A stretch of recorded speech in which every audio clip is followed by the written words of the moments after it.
My name's Kimberly, just your average IT nerd with a knack for keeping things locked down, cyber-wise, that is.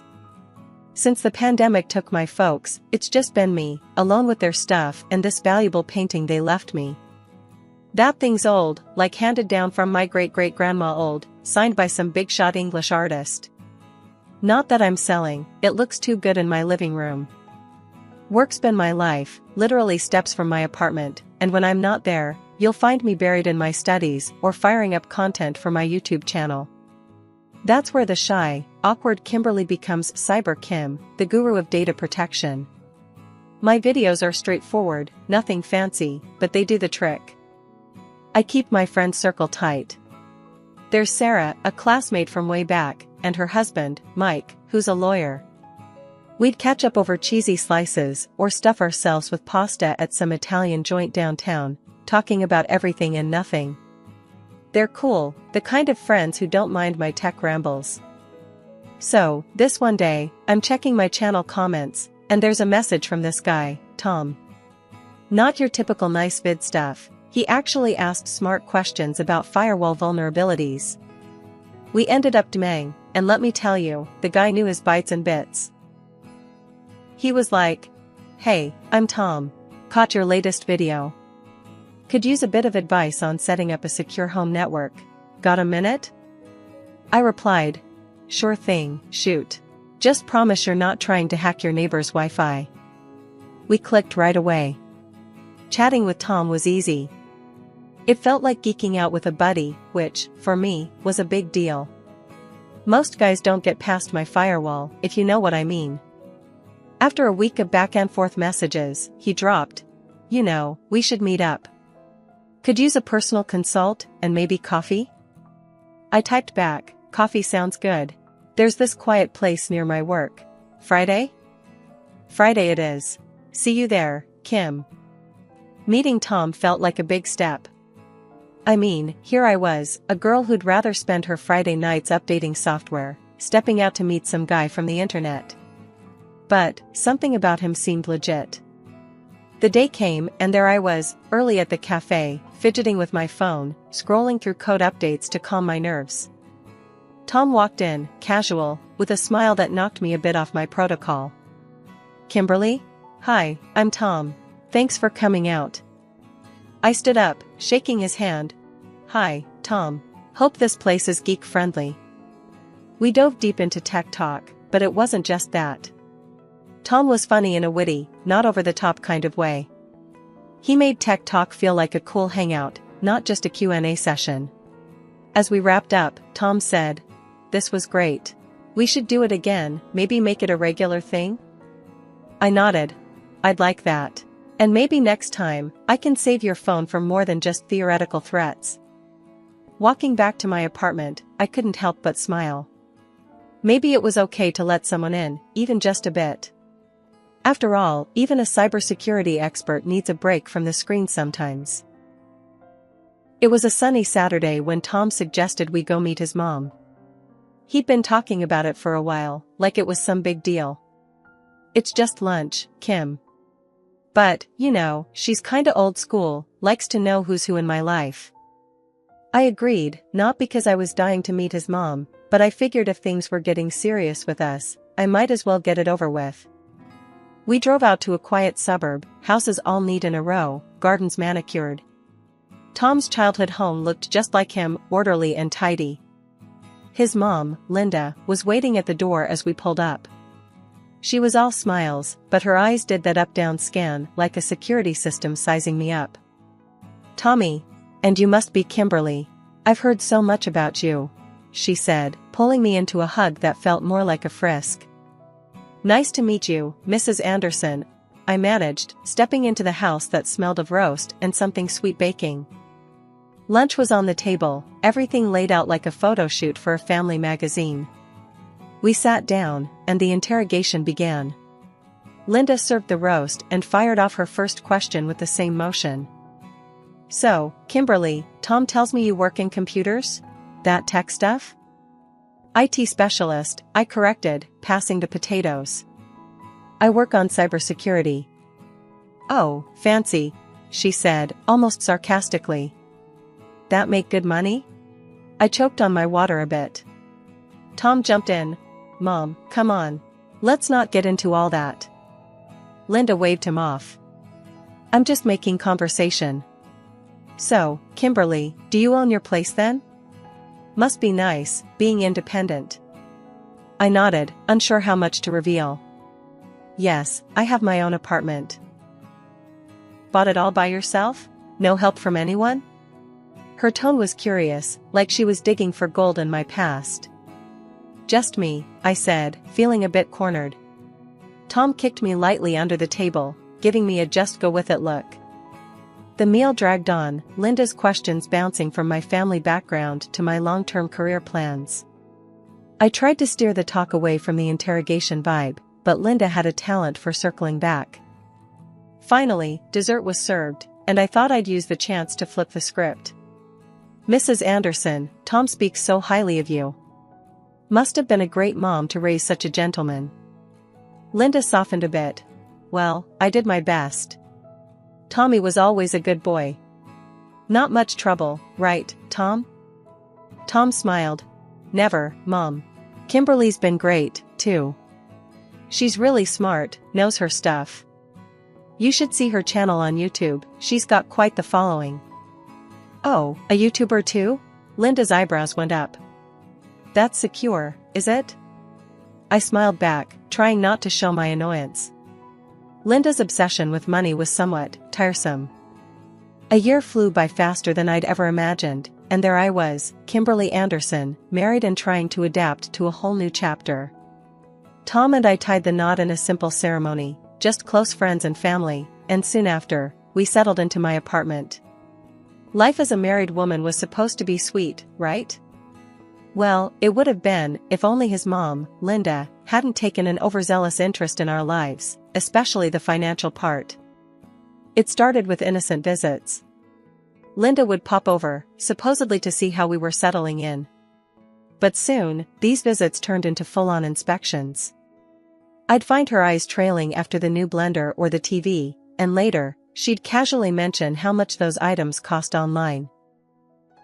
Really getting your money's worth with that blender, huh, she'd say, scrolling through her phone to show me the exact price. But it wasn't just the comments. The frequency of her visits increased, turning our home into her daytime retreat. Initially, it was just coffee, but soon she was around so much that I barely had any downtime in my own space. One day, I tried to hint at the issue gently. Linda, don't you think it's great to have some alone time at home? I read this article about how solitude can be really refreshing. She just smiled, missing the hint entirely, or choosing to. Oh, I get plenty of alone time at my place, dear. That's why I come here, for a change of scenery and some company. Frustrated, I started scheduling errands or visits to Sarah's whenever Linda was over. But Linda, ever the persistent one, caught on and followed me one day. Kimberly, why don't we grab a bite at that new cafe downtown? My treat, she suggested one afternoon as I was almost out the door. Reluctantly, I agreed, thinking maybe public setting, different conversation. We settled into the cafe, and Linda ordered lavishly, appetizers, main courses, even dessert. After the meal, she patted her purse, then looked up with feigned shock. Oh dear, I've left my wallet at home. Can you believe it? There was a familiar twist in my gut as I reached for my purse and paid the bill, trying to keep my face neutral to avoid a scene. But the frustration was building. Once we got back to the apartment, I couldn't hold back anymore. Linda, I think we need to set some boundaries. You can't just show up and treat this place like your own. She looked taken aback, her face dropping into a mask of offense. I'm just trying to spend time with my son and you, Kimberly. I didn't realize my company was such an inconvenience. Before I could reply, Tom walked in, catching the tail end of our conversation. Kimberly, what's going on here? Why are you speaking to my mom like that? I turned to him, the day's frustrations boiling over. Tom, we need to talk about boundaries. Your mom can't just. But he cut me off, his tone firm yet annoyed. Mom means well, Kimberly. You're overreacting. Just try to be more welcoming, okay? Linda left soon after, her exit swift and silent, but the air remained thick with tension. For a few weeks after our last unpleasant exchange, Linda stayed away from our apartment. I was actually starting to relax again, enjoying the peace. Then one day, as I was dusting, I noticed something off about the painting my parents left me, the one that meant so much because of its history and sentimental value. It was hanging crookedly, which was odd because I always made sure it was perfect. Frowning, I straightened it and then stepped back. Something didn't feel right. That's when I decided to ask Tom about it. "Hey, did you move the painting?" I asked casually during dinner. Tom didn't look up from his plate. "Oh, yeah. Mom took it to get it checked out. She wanted to know how much it's worth." I stopped mid-bite, my fork hanging in the air. "She what? Why would she do that without asking us?" Tom shrugged, still not meeting my eye. "Mom's just curious, you know? You're always overreacting about this stuff." Deciding to confront Linda directly, I grabbed my phone and dialed her number. She picked up on the first ring, as if she'd been expecting my call. "Kimberly, dear. Good news about that painting. It's worth $500,000. We should really think about selling it." Her words made my head spin. "Linda, first off, it's not we. And you had no right to take my painting and have it appraised. It's not yours to sell." Linda's voice turned cold. "You're being unreasonable, Kimberly." And with that, she hung up on me. The next day, I came home from work earlier than usual, needing to clear my head after the bizarre conversation. As I unlocked the door, I could hear voices inside. When I stepped in, Linda and Tom abruptly stopped talking. Linda glanced at Tom, then at me, and hurried out with barely a goodbye. "What was that about?" I asked Tom as I hung up my coat. "Nothing important," he muttered, but his voice was too casual. The weirdness of it all made me uneasy. I walked into my office and noticed right away that things weren't as I'd left them. My computer was shifted, and papers were out of place. My heart raced. This wasn't just a simple visit, something else was going on. That night, after Tom went to sleep, I went online and ordered a video camera with a sound recording function. I didn't tell Tom. The next day, I installed it in my office, making sure it was hidden from view. I also moved the painting from the living room to my study, hoping it would be safer there. With the camera set up, I threw myself into a new project at work to keep my mind occupied. The thought of Linda and Tom scheming had me on edge, but I needed to focus on something positive. My work was something I could control, unlike the chaos that seemed to be taking over my personal life. It was an ordinary Tuesday, or so I thought when I left work early feeling under the weather. Opening the door, I found Linda and Tom lounging in the living room, both as casual as could be. The sight stopped me dead in my tracks. "Tom, why aren't you at work?" He looked up, unfazed, and shrugged. "Quit my job. You earn enough for both of us, don't you?" Linda nodded in agreement, her smile tight. "Exactly, Kimberly. Why stress him out with a job when you do so well for yourself?" My mouth fell open. I couldn't believe what I was hearing. This wasn't just a visit, it was a revelation of their true colors. "Are you kidding me? You quit your job without discussing it with me, and you, Linda, what part do you even play in this?" Tom stood up, his demeanor chillingly calm. "Look, Kim, let's not make this ugly. You have the money. I need support now." The room spun a little as their words sank in. "Support? You mean you want me to fund your laziness? Both of you just sitting around planning how to milk me for everything I'm worth?" Linda's eyes narrowed, and she crossed her arms. "Watch your tone, Kimberly. We're family." That was the last straw. "Family? No, this is not what family does. I want a divorce, Tom." The smile that crept onto Tom's face was one I didn't recognize. It was cold, almost pleased. "Fine by me. And I'll be asking for alimony, seeing as I'm jobless now." The audacity of his threat stunned me. I felt a mix of rage and disbelief churn in my stomach. Without another word, he grabbed a duffel bag from behind the couch, clearly pre-packed, and strolled out the door. Linda threw me a look that could curdle milk and hissed, "See you in court, Kimberly," before following him out. Once they left, the silence in the apartment was deafening. It was like waking up from a nightmare, except the monsters were real, and I had invited them into my life.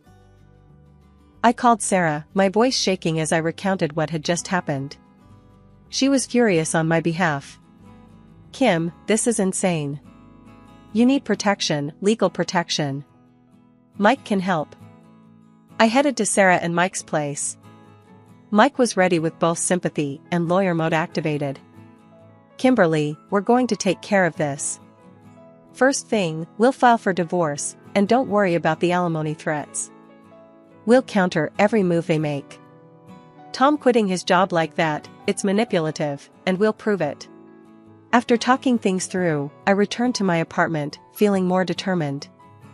I was about to divorce the man I thought I knew, and battle his and his mother's greed. It was daunting, but necessary. I couldn't let them destroy what I'd worked so hard to build. The morning of the first court session for our divorce felt like gearing up for battle. I wore my most professional outfit, trying to project confidence despite feeling anything but. My stomach was in knots as I walked into the courtroom with Mike, my lawyer and friend, at my side. I had prepped myself for a tough day, but nothing could have readied me for the theater that unfolded. As soon as Tom walked into the courtroom, he transformed into someone I barely recognized. His suit was a bit too big, his hair unusually disheveled, and his eyes downcast. He looked like he hadn't slept in days, the perfect picture of misery and misfortune. His mother, Linda, clung to his arm, her face etched with concern, playing her part flawlessly. The proceedings began, and Tom's lawyer wasted no time painting him as the ultimate victim. "Ladies and gentlemen, my client has been left to fend for himself after his wife, the sole breadwinner, abruptly ended their marriage when he needed her most. After losing his job, Mr. Anderson was not only abandoned emotionally but is now facing financial ruin." Tom took the stand, his voice shaky. "I did everything at home, Your Honor. Cooked, cleaned. I supported Kimberly in every way, hoping to ease her burdens. And when I lost my job, she turned her back on me." Linda testified next, her performance Oscar-worthy. "My son's life with Kimberly was a nightmare. She controlled everything, including the finances. When he lost his job, instead of support, what did he get? Abandonment. Kimberly is not the person she appears to be." The hypocrisy was staggering. I felt a cold anger settle in as I listened to their twisted version of our life together. When it was finally Mike's turn to cross-examine, he did his best to dismantle their stories. "Isn't it true, Mr. Anderson, that you quit your job voluntarily and without discussing it with my client?" Tom stuttered, faltering under Mike's steady gaze. "Well, it was a mutual decision, really." Despite Mike's efforts, I could tell the judge was moved by Tom's emotional display. The sympathy in his eyes as he nodded at Tom spoke volumes. As we filed out of the courtroom, Linda couldn't resist a parting shot. She sidled up to me, a triumphant smirk curling her lips. "You might think you're smart, Kimberly, but you'll see. You're going to lose. And when you do, I'll take every last cent from you." As soon as I got home, the silence of my apartment was suffocating, and the reality of potentially losing in court weighed heavily on me. I needed support, a game plan, and maybe a slice or two of pizza to lighten the mood. I picked up my phone and dialed Sarah's number. "Hey, can you and Mike swing by tonight? I think it's time we craft a real strategy over some pizza." They arrived with boxes of steaming pizza and a determination in their eyes that matched my own resolve. We set up camp in my living room, the coffee table now an impromptu war room scattered with legal pads, pens, and now, dinner. "We need a breakthrough, something concrete to turn the tables," Mike said, opening a box and handing me a slice of pepperoni. I nodded, taking a bite and trying to gather my thoughts. I know, but everything up to now just seems circumstantial. They're playing the victim too well. Sarah poured us all coffees, her brow furrowed in thought. We just need to catch them in a lie, something undeniable.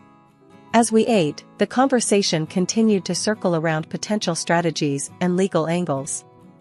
But it was when we were winding down, our plates cleared and the second round of coffee in hand, that a seemingly innocent observation changed everything. Kimberly, didn't your painting used to look different?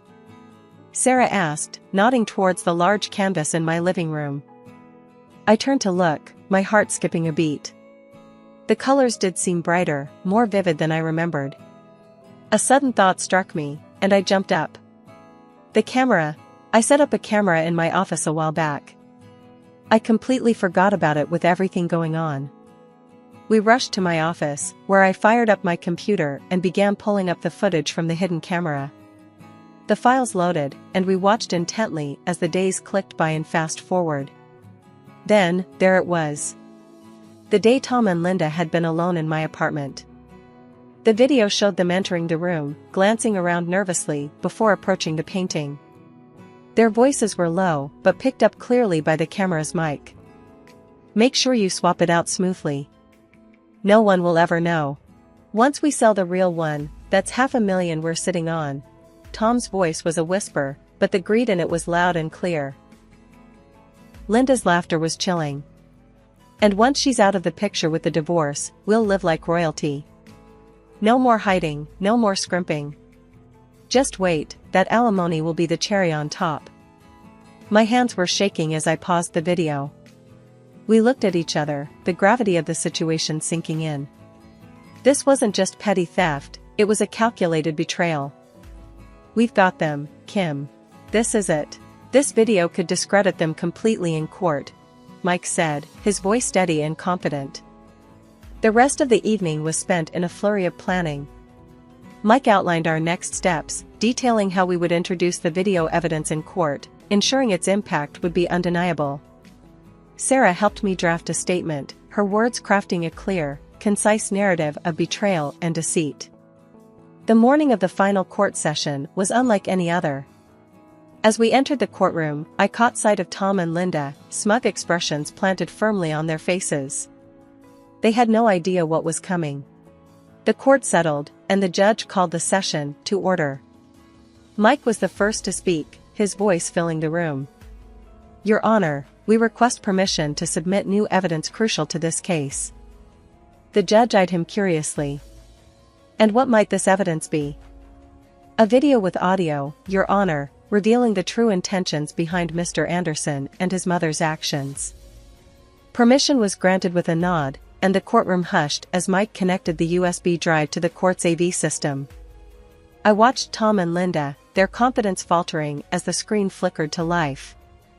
The video played, their voices echoing through the courtroom. Tom's scheming words and Linda's greedy laughter filled the air, the shock and murmuring of the audience growing with each passing second. As the recording ended, the judge looked sternly at Tom and Linda, who had turned pale, their eyes wide with fear. The judge banged his gavel, his voice booming. Based on this undeniable evidence, I declare the marriage between Kimberly and Tom Anderson dissolved. Mr. Anderson's claim for alimony is hereby rejected. He wasn't finished. Turning to his assistant, he barked. Call the police. We have theft and conspiracy to commit fraud. The courtroom erupted into whispers and gasps as officers entered and approached Tom and Linda. Linda's composure broke, tears streaming down her face as she was handcuffed. I'm sorry, Kimberly. I had debts. I didn't mean. Save it, Linda. You did mean to, I cut her off, turning away as the police led them out of the courtroom. The painting was returned to me a few days later. Life slowly returned to normal. I poured my energy into my work and my YouTube channel, helping people protect themselves from the very deceit I'd experienced. 2 years passed. Then, one afternoon, my phone rang. It was Tom, his voice hesitant. Kimberly, I'm out now. We're living in a rented place. I was hoping maybe we could try again. I've changed, really. I couldn't help but laugh, the sound bitter yet liberating. Tom, you never change. You're just out of options. Goodbye. Hanging up, I felt a final piece of the past slip away. I was free, truly free, and as I sat back at my desk, planning my next video, I knew that no matter what came my way, I was ready.